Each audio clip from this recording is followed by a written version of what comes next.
میں یہ سمجھتا ہوں کہ پاکستان ایک آزاد خود مختار وطن،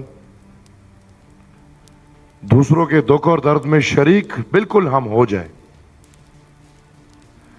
لیکن ان کے مسائل کو ہم اتنا نہ اون کریں کہ ہمیں ان کی مرضی کا نہیں پتا کہ وہ لوگ کیا چاہتے ہیں، لیکن ہم اپنے فیصلے اس کے اوپر ڈال دیں۔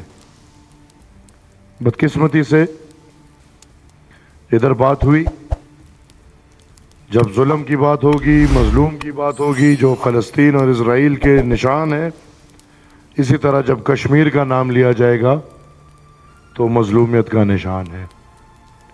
اور احتساب ہمیشہ اپنے آپ سے ہوتی ہے۔ ہم کشمیر کے لوگوں کے سامنے بیٹھ کے مقبوضہ کشمیر کی بات کرتے ہیں، مجھے خود سمجھ نہیں آتی۔ ہماری شہر حق جو پاکستان کے نظریے سے ہمیں دکھایا گیا ہے، وہ شہر حق تو ہم میرے خیال میں کھو چکے ہیں، لیکن اس شہر حق کو کھونے کے ساتھ اگر ہم فلسطین کی آزادی کی بات کرتے ہیں تو میرے خیال میں ادھر بیٹھے ہوئے ہم کشمیر کی آزادی کی بات ضرور کریں گے، اور وہ صرف وہ کشمیر نہیں جس پہ انڈیا نے قبضہ کیا ہے۔ کشمیر کے 3 حصے بنا کے 3 لوگ قبضہ دار ہیں، وہ تینوں اپنا قبضہ چھوڑ کے کشمیر کی مرضی سے کشمیر کو اپنا فیصلہ کرنے دیں۔ اور اسی کے ساتھ ساتھ ایک اور ملک بھی ہے جو کہ مظلوم ہے، اور وہ ملک افغانستان ہے۔ اگر ادھر میں نے باتیں سنی، ہم اگر عرب ممالک میں ایک عام ملیشیا کو کہتے ہیں کہ مانے، تو کیا آپ افغانستان میں آرمڈ ملیشیا کو ماننے کو تیار ہیں؟ اور پھر وزیر اعظم صاحب، کیا آپ پاکستان میں آرمڈ ملیشیا ماننے کو تیار ہیں؟ کیونکہ نظریاتی طور پہ تمام آرمڈ ملیشیا ایک ہی بات کر رہی ہے کہ وہ جہاد کر رہے ہیں، وہ خدا اور رسول کے نظام کو لا رہے ہیں۔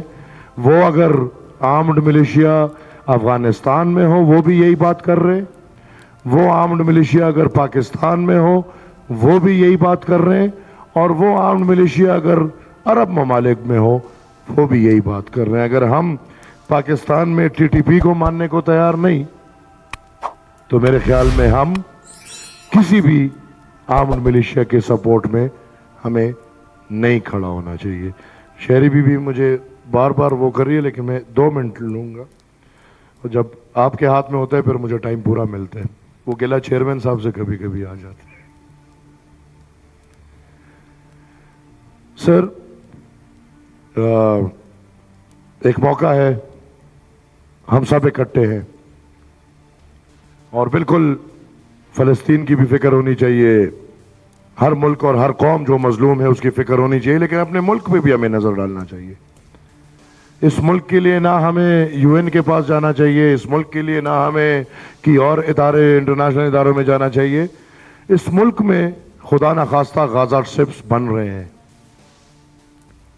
50 سال سے اس ملک کے اندر ایک طرح یا دوسری طرح آپ کے 2 پورے صوبے بلوچستان اور خیبر پختونخوا غازہ سٹرپ کا مثال دے رہے ہیں۔ ادھر آپ کہتے ہیں کہ 50,000 لوگ فلسطین میں شہید ہوئے ہیں، کیا آپ کے پاس وہ نمبرز ہیں کہ پختونخوا اور بلوچستان میں کتنے لوگ شہید ہوئے؟ تو میں اس وقت کا فائدہ اٹھاتے ہوئے حکومت وقت اور تمام تر پاکستان کے اداروں سے یہ درخواست کروں گا کہ آج اگر ہم جو رونا فلسطین کے لیے رو رہے ہیں، خدا نخواستہ 50 سال بعد کہیں ہم بلوچستان یا پختونخوا کے لیے بھی یہی رونا نہ رو رہے ہوں۔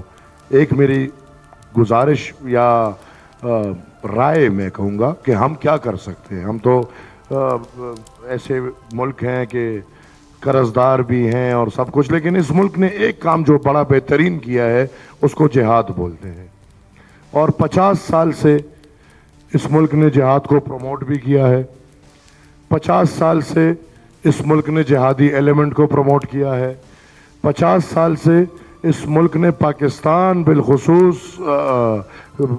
خیبر پختونخوا، بلوچستان اور افغانستان میں جہاد، مسلمان زمینوں پہ جہاد کیا ہے۔ لہٰذا میری رائے یہ ہے کہ ہم وہ کر سکتے ہیں۔ صدر صاحب اور وزیر اعظم صاحب کچھ ٹکٹے مکٹے آپ مان لیں، کچھ ہم مان لیں گے، اور جو 50 سال سے مسلمانوں پہ جہاد کر رہے ان سے ہماری گزارش ہے کہ یہ جہاد اب اسرائیل میں جا کے لازمی کریں۔ یہ راستہ ہمارے پاس ہے اور ان سب کو اسرائیل بھیجیں تاکہ یہ اسرائیل میں جہاد کرے۔ Thank you G.